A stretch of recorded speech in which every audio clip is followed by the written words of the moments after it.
Пред речиси една година во Уставен е пристигната иницијативата со која се спори дека Законот за спречување на дискриминација не бил изгласан со потребното мнозинство.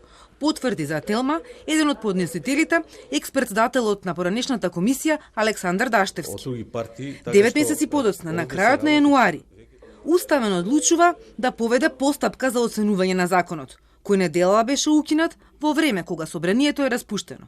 Зошто Уставен токму сега одлучи да го укине законот и ги остави маргинализираните и ранливи категории граѓани без законска заштита? Председателот на Уставен Сали Мурати, кој го утврдува дневниот ред за седници во телефонски разговор за Телма, вели дека не можел бескрајно долго да го чува предметот.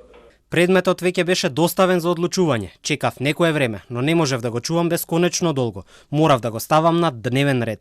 Јас сум единствениот судија што беше против укинувањето и ќе напишам издвоено мислење.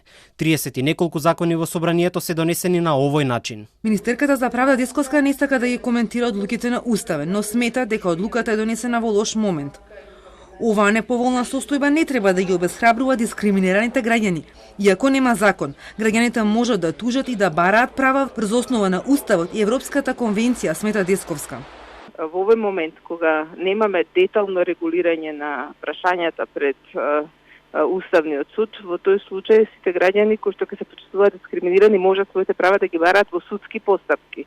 И после истрпување на правните лекови можат да се обратат и пред Уставниот суд. Че не се бара заштита само врз основа на законот за недискриминација, туку и генерално врз основа на другите закони кои што регулираат човекови права и кои што на некој начин забрануваат и нееднаков третман на граѓаните. Даштевски наброја повеќе забелешки за процедурата во која се носел законот во собранието, но смета дека клучна повреда на Уставот е тоа што не ја добил потребната поддршка. Сепак сега вели дека проблем е тоа што законот е укинат, а не поништен и бара да се врати на работа со членовите на комисијата.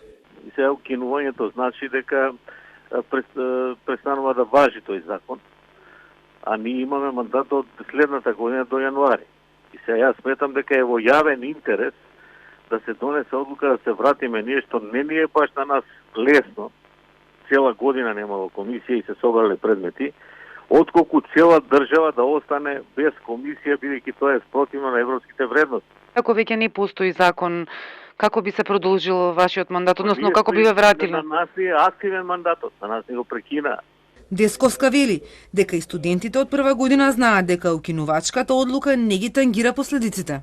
Укинувачката одлука значи укинување на законот, но не и укинување на неговите последици. Законот направил последици, тоа е престанал мандатот на претходната комисија, престанал претходниот закон. Значи сега ние во моментот сме во ситуација во која што во нашата држава нема закон за спречување на дискриминација и тоа е апсолутно лош сигнал не само за граѓаните, туку и за нашите европски перспективи. Вчера следеа остри реакции од невладиниот сектор за тоа што законот не бил донесен со потребното мнозинство. Одговорноста ја лоцираа кај собранискиот спикер и кај шефот на државата.